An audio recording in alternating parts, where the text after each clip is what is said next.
Good morning, children. Good morning, ma'am. Hope you have understood the techniques involved in artificial hybridization and the process of double fertilization.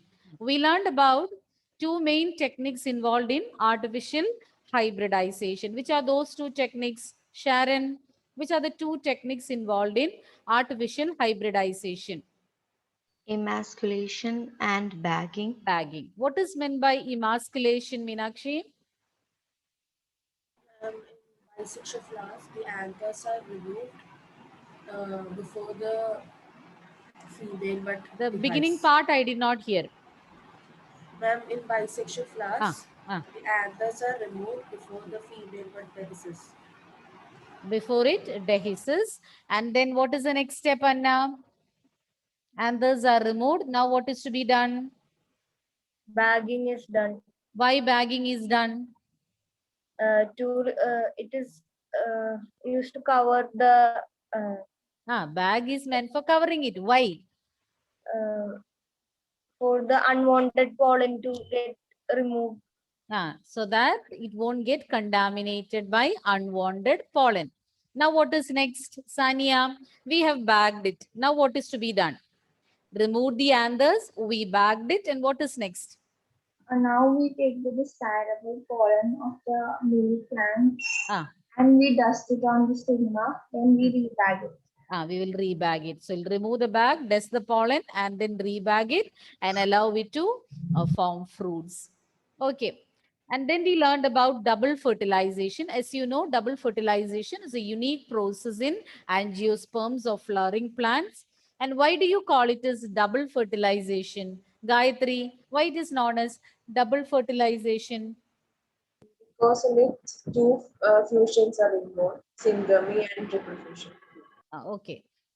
Tell me what happens in syngamy. Steffi, what is syngamy actually and what is the outcome?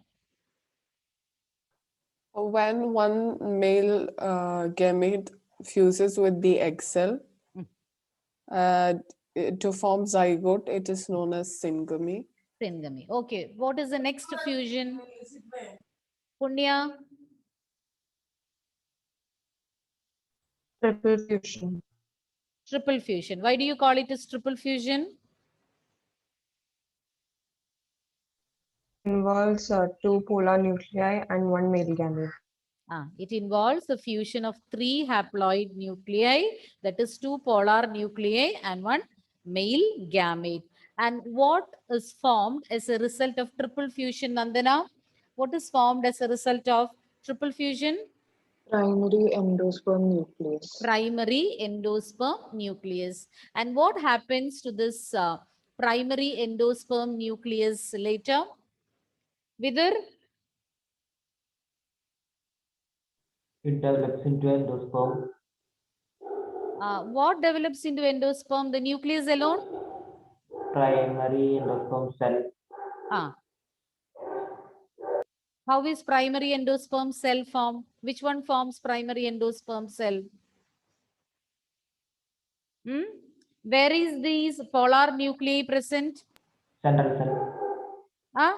Central cell. Central cell. So the central cell with PEN or primary endosperm nucleus will change into primary endosperm cell, and this primary endosperm cell will develop into endosperm. So that was about double fertilization, and this primary endosperm cell, once it gets transformed into endosperm, what is its function? Nia, what function is performed by endosperm?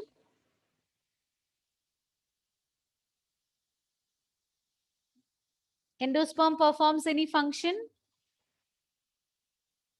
No. Naureen? Provides nourishment for the growing embryo. It contains food reserves and provides nourishment for the growing embryo. Nia, repeat. It provides nourishment to the embryo.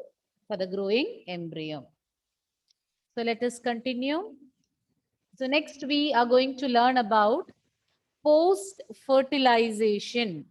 So the events taking place after fertilization.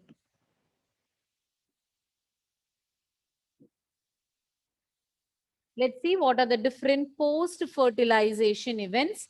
Endosperm and embryo development. Once fertilization is completed, endosperm and embryo development takes place. As we have already learned, zygote formed as a result of zygamy will develop into embryo, and the primary endosperm nucleus present in the central cell after triple fusion will change into endosperm for nourishing with food reserves and provides nourishment for the growing embryo. So that is the first one.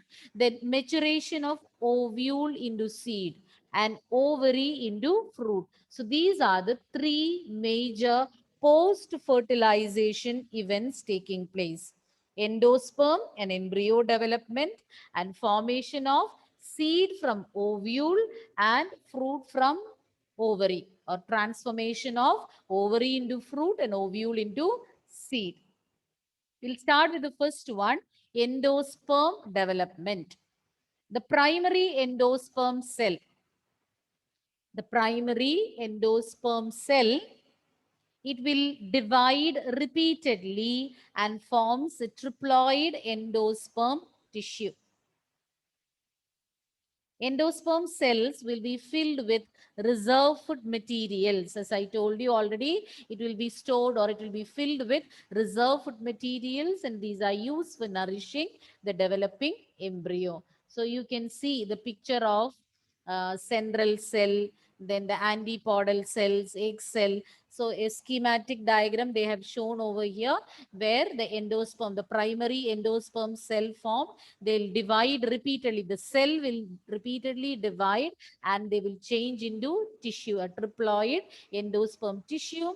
And these endosperm cells, its function is to provide nourishment to the growing embryo. And for that, they will be filled with some reserve food materials. In common endosperm development, so commonly found in normally in plants, the PEN, primary endosperm nucleus, they will undergo repeated nuclear divisions. So once PEN, or primary endosperm nucleus, is formed, they will undergo repeated division, successive nuclear division, and they will form free nuclei. Already we have learned about free nuclear division, which is not followed by the formation of cell wall. So this also will undergo repeated divisions, successive divisions, and they will form free nuclei. And at this stage, we call endosperm as free nuclear endosperm. And the number of nuclei present can differ from plant to plant. The endosperm becomes cellular. Now, in the beginning, it will be free nuclear. Later, it will become cellular. When they become cellular, once cell wall formation takes place, it will change into cellular endosperm. And we all are familiar with the tender coconut water we are fond of. And this tender coconut water, that is actually free nuclear endosperm, and it consists of thousands of nuclei, no cell wall, whereas the surrounding white part which you eat, that is the cellular endosperm. So they have both. In tender coconut, both are present, free nuclear endosperm and cellular endosperm, both are present, but the amount of coconut water, like after some time, it can get reduced also. As it gets dried, it can change into, because this water content can get reduced. So once again, I will repeat, we were learning about the development of endosperm. And to begin with, the primary endosperm nucleus, once it is formed by triple fusion, they will undergo repeated division. And as a result of repeated division, they will form many nuclei. And that is a free nuclear division, means the division of the nuclei is not followed by the formation of cell wall. So this continues for some time, and later only the cell wall formation takes place. Once cell wall formation has taken place, then you call it as cellular endosperm. In some of the plants, you can find coexistence of both cellular and free nuclear endosperm. So here, in the case of coconut, tender coconut water, the water which you find inside, it is free nuclear endosperm, and it consists of thousands of nuclei. And the white part, the edible white part, that is cellular endosperm, where the nuclei are surrounded by a cell wall. Okay, so that was about endosperm development. Okay, if you want, I'll repeat it again.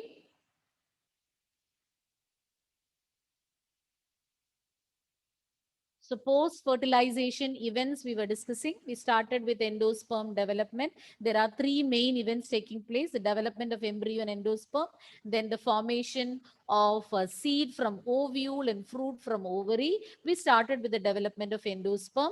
And once the endosperm has formed, it will undergo division and form triploid endosperm tissue. And the function of the endosperm is to nourish the growing embryo. To serve that purpose, it's filled with a storage of food reserves can be seen in the endosperm. That is a function of endosperm.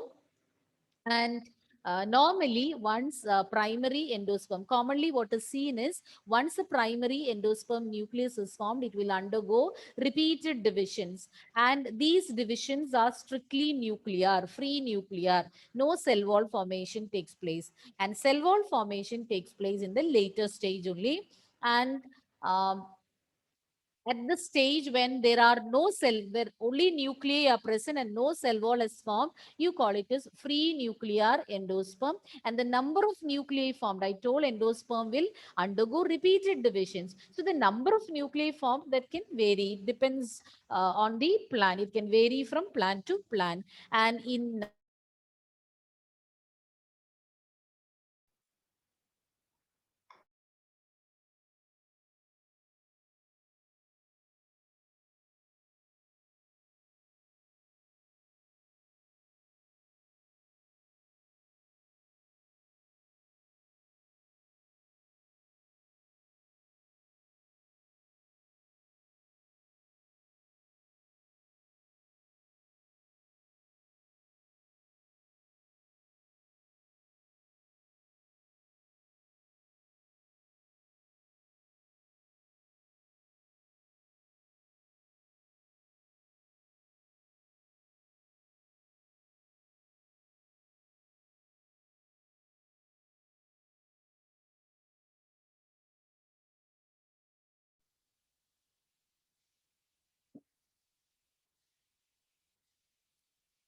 So hope you have understood. And in coconut, you can see both free nuclear as well as cellular endosperm. Now we are moving on to the next one, embryo development. Embryo develops at the micropylar end. Because it is at the micropylar end that the egg apparatus is present. The egg apparatus consisting of synergids and egg cell or the female gamete is present at the micropylar end. So there the fertilization of syngamy takes place, and the formation of embryo from zygote is taking place at the micropylar end where the zygote is present.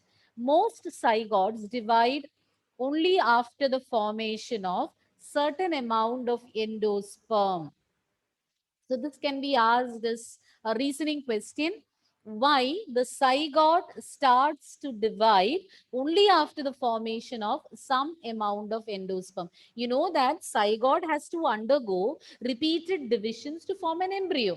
But the zygote will not start dividing until some endosperm has been formed. You know, the function of endosperm is to provide nourishment to the growing embryo. So it will wait for some endosperm to be formed so that it can be nourished by the endosperm. I'll repeat once again. The zygotes divide only after the formation of some amount of endosperm. The reason is this will enable to provide, or if some endosperm has already been formed, that will provide nourishment to the growing embryo. If not, if the zygote is undergoing division first, endosperm has not formed, then there can be lack of nutrition. They may not get sufficient nutrition. So they'll hold on their division till some endosperm is formed, and then they will start dividing to form the embryo to ensure proper nutrition.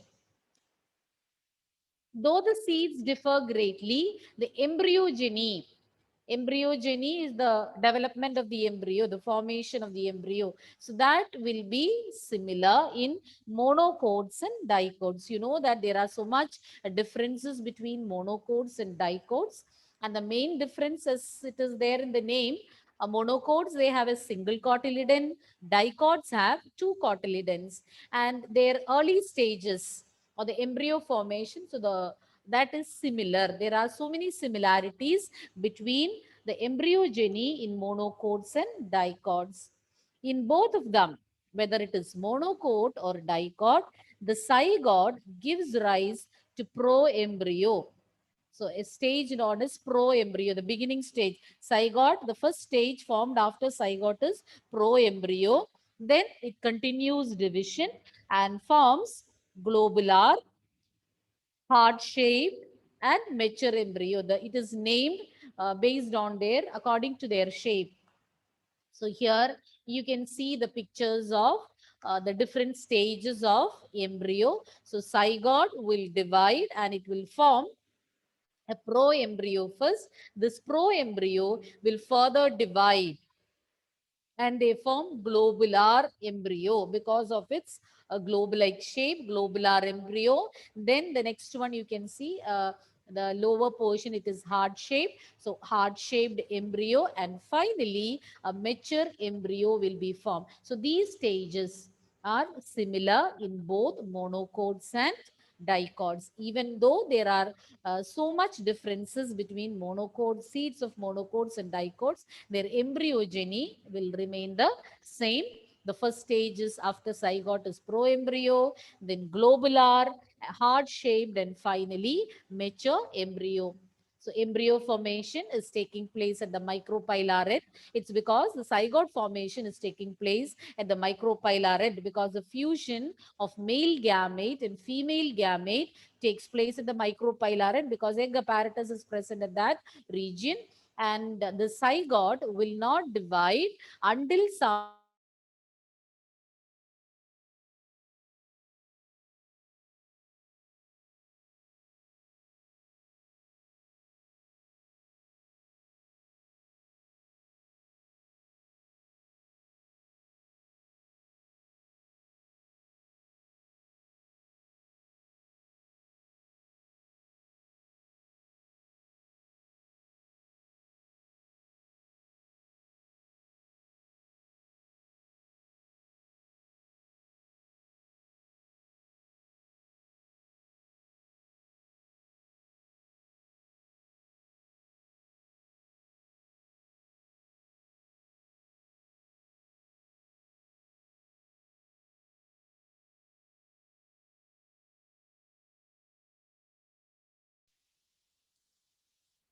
Okay, this we have covered. I hope you have understood. So I'm going to proceed to the next topic, that is dicotyledonous embryo. So just now I told the embryogeny means the early embryonic development is same in both monocots and dicots, even though their seeds differ. And the first stage or first event in post-fertilization that we discussed was embryo development and endosperm development. So under embryo development, we are going to learn about dicot and monocot embryo. We'll start with dicotyledonous embryo. And you should know to draw these pictures, dicot embryo, monocot embryo. It has an embryonal axis and two cotyledons. So it is about dicotyledonous embryo. It's provided with an embryonal axis and there'll be two cotyledons. As you can see in the picture, two cotyledons are marked over here. So these are the two cotyledons. Then this is the embryonal axis. This forms the embryonal axis, and the different parts of the embryonal axis we'll discuss. The portion of the embryonal axis above the level of cotyledons is known as epicotyle, which terminates in plumule. Plumule in lower classes you have learned. It's a plumule which is known as a future shoot, stem tip, or which will develop into the stem. Okay, once again, the portion of the embryonal axis above the level of cotyledons. So this part, so these are the cotyledons. These are the two cotyledons. So above the level of cotyledons, what you see, that is what do you call it? Epicotyle, and the tip of the epicotyle, that is known as plumule, which will develop into shoot system.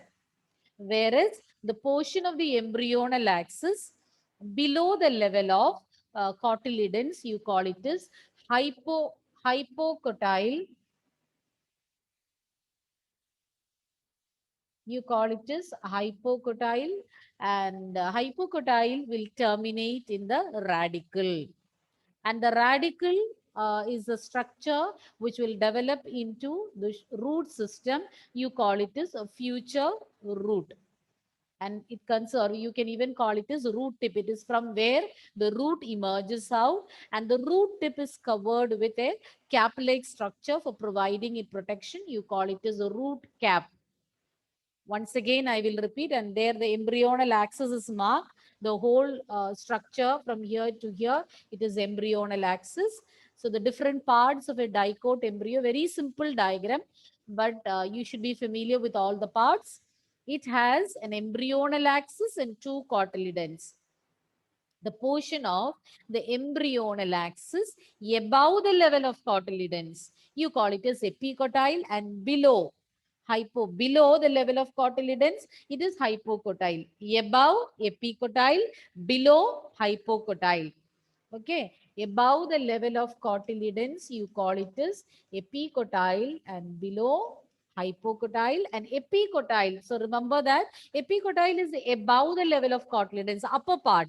So it will terminate in plumule or the shoot tip or the stem tip. Whereas the portion of the embryonal axis below the level of cotyledons, you call it as hypocotyle. Since it is in the lower region, it will terminate in radicle, not radical. It's not CAL, but CLE, radicle or the root tip. And the root tip is covered by a structure known as root cap. So these are the different parts of a dicot embryo. It has got an embryonal axis, then two cotyledons, and the embryonal axis you can divide into different regions. The portion of the embryonal axis above the level of cotyledons, epicotyle, which will terminate in plumule, and the portion below the level of cotyledons, it is hypocotyle. It will terminate in radicle. Radicle is the root tip, plumule is the stem tip, and radicle or the root tip is covered by a cap-like structure. You call it as root cap.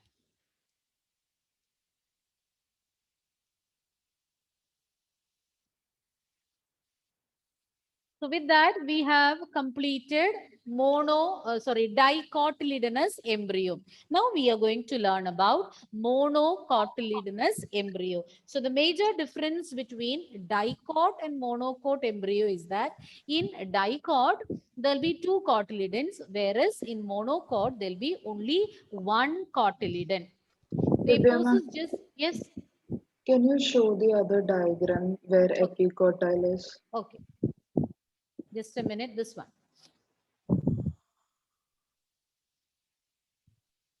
With two cotyledons, embryonal axis, and the embryonal axis we have differentiated into different parts. Epicotyle, the region above the level of cotyledons, and hypocotyle is the region below the level of cotyledons, and epicotyle will terminate in plumule, and hypocotyle will terminate in radicle. Radicle is covered by a root cap. So, Is it ma'am, clear? that region of plumule is where epicotyle is. Epicotyle is terminating. So above, just a minute. See the region, this part, upper part, lower part is hypocotyle, upper part is epicotyle, and that is terminating in this plumule. That region, what you can see in between the two cotyledons is a small projection is shown, no? So that is plumule. It is the epicotyle which terminates in plumule. Okay. ma'am. I think we'll first recap and then proceed to monocote embryo. Okay, so we started with post-fertilization events. There are three major post-fertilization events. Which are those three? Why some of your videos are off? Okay, Malavika. Endosperm and embryo development. Endosperm and embryo development. Maturation of ovule into seed and ovary Yes, into maturation of ovule into seed and ovary into Malavika? Fruit. Okay. Then we started with the first one, that is endosperm development. So what did we learn about endosperm development? Evelyn? The primary endosperm cell. A little louder. The primary endosperm cell. Primary endosperm cell. Undergo repeated division and divisions and form triploid endosperm tissue. Triploid endosperm tissue. Now, what is the function of this endosperm, Nandana? What is its function? They have reserve food materials, so as they have to got provide reserve food nourishment. materials, and it will serve Serve as nourishment for the growing embryo. Growing embryo. And we also learned about the different types of endosperm. Punya, which are the different types of endosperm that we learned? Two types we learned, no, based on the divisions. Naureen? Free nuclear endosperm and Free cellular. nuclear endosperm and cellular endosperm. Now you got it, Punya? Yes, ma'am. What is meant by free nuclear endosperm? How is it formed? Free nuclear endosperm means endosperm will undergo Repeated division without cell wall formation. That's it. Okay, so no cell wall formation. The nucleus will undergo repeated divisions and they will form many thousands of nuclei. So in such a stage, you will call it as free nuclear endosperm. And when it is getting transformed into cellular endosperm, Steffi, when will it get transformed into cellular one? After the formation of something. Cell wall. Yes, after the formation of cell wall. And we also learned about a seed where both these endosperms are present, cellular as well as free nuclear. Who will tell me the example? Rijas? Tender coconut. Tender coconut. You should distinguish the two types. What forms cellular and what forms free nuclear? Tender coconut water forms free nuclear and white kernel. White kernel or the white part forms the cellular endosperm. And then we learned about a dicote embryo. What are the different parts of a dicote embryo? Anna? It has an axis and two cotyledons. Embryonal axis and two cotyledons. What is the difference between epicotyle and hypocotyle? Lydia, what is the difference between epicotyle and hypocotyle? Embryonal axis above the level of cotyledons and epicotyle. Yes. And that below the level of cotyledon. Cotyledons Is known as Hypocotyle. And epicotyle will terminate in, Malavika, epicotyle terminates in Plumule. plumule. What is the other name for plumule? Stem tip. Stem tip. And Mehek, hypocotyle will terminate in Root. root, Formation. root tip. What is the other name for root tip? Radical. Radical or root tip. So hypocotyle terminates in radical and epicotyle terminates in plumule. And plumule will develop into the shoot system and radical will develop into the root system. Okay, we'll continue with monocot embryo. So this we have already completed. We are going to start with monocot embryo. As the name suggests, monocot or monocotyledonous embryo is having just one cotyledon. Here cotyledon is just one, in contrast to dicotyledonous one where there are two cotyledons. Here only one cotyledon is present. And in the grass family, so monocots are usually grass, all the cereals, wheat, rice, maize. So they all come under grass family. They all are monocotyledonous. And in grass family or in the monocot family, the cotyledon, single cotyledon is present, and you call that cotyledon as scutellum. So it can be asked for 1 mark. What is scutellum? Scutellum is the cotyledon found in monocots. Monocots, they have just one cotyledon and you call it by the name scutellum. It is situated lateral to the embryonal axis. So from the picture, you can understand that it is situated lateral to the embryonal axis. This part forms, just a minute. This part is forming the embryonal axis with radical, coleoptile, shoot apex. So that this part is forming the embryonal axis. So laterally, so on the lateral side or on the side of it, you can find scutellum or that single cotyledon. So where is it positioned? It is situated lateral to the embryonal axis.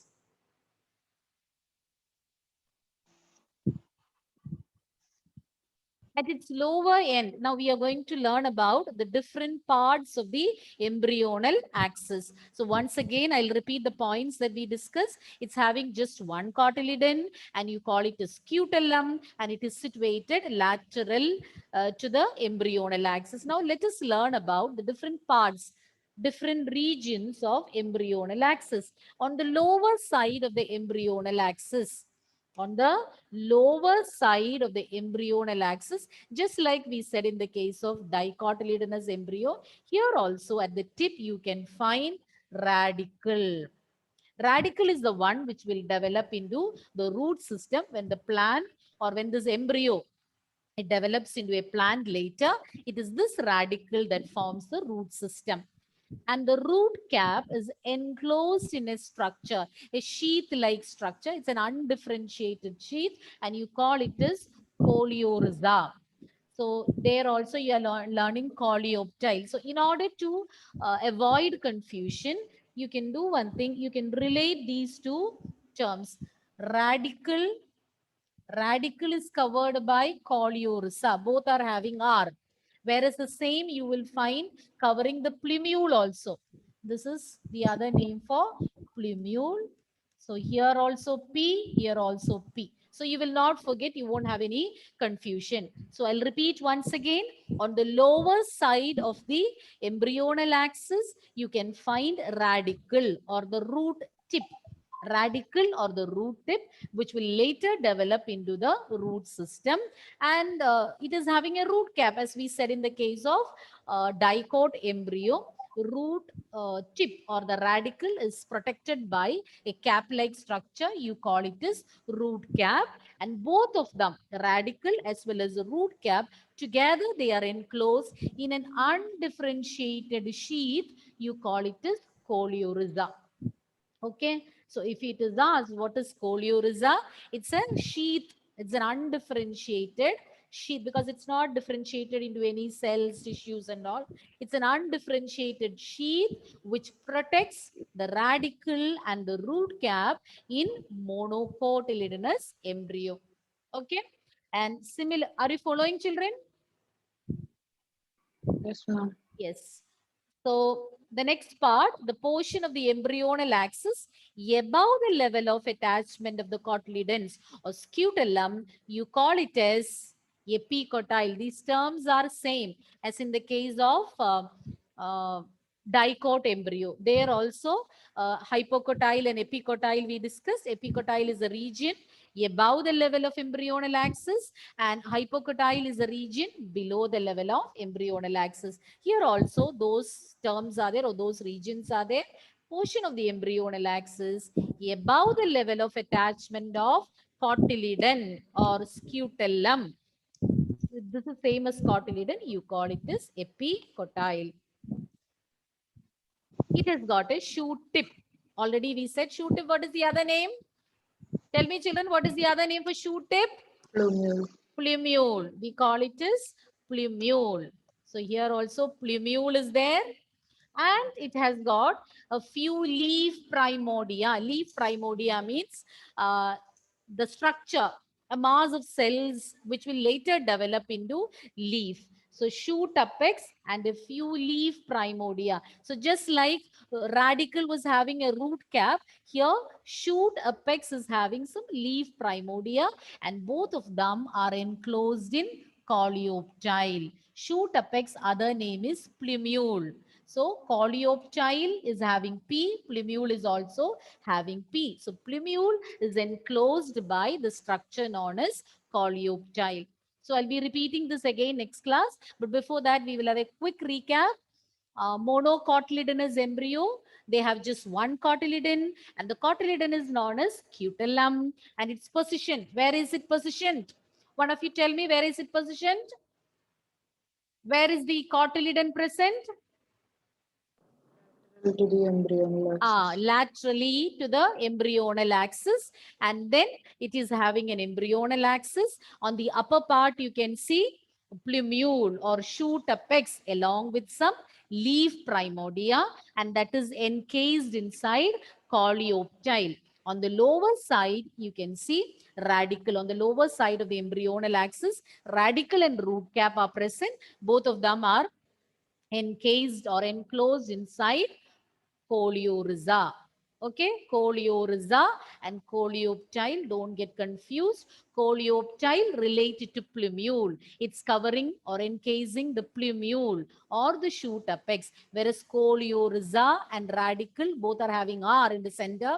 So coleorhiza is having R in the center and radicle begins with R. So these two letters you relate and you won't get confused. So radicle and root cap are enclosed in coleorhiza. Is that clear? So this one, monocot embryo, I'll be repeating once again next class. It's already time. Okay, children, come prepared. Next week, I told you will be having a class test. By next week, maybe within 2 or 3 periods, I can complete the chapter. Then we'll have a chapter test. Okay. Any doubts? Any doubts? Ma'am, this leaf primordia is not there in the dicotyledonous embryo.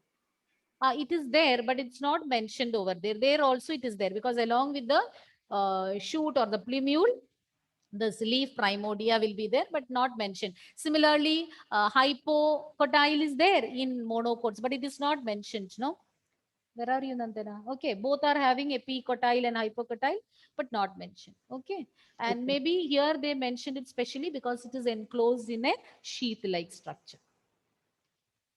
Thank you, children.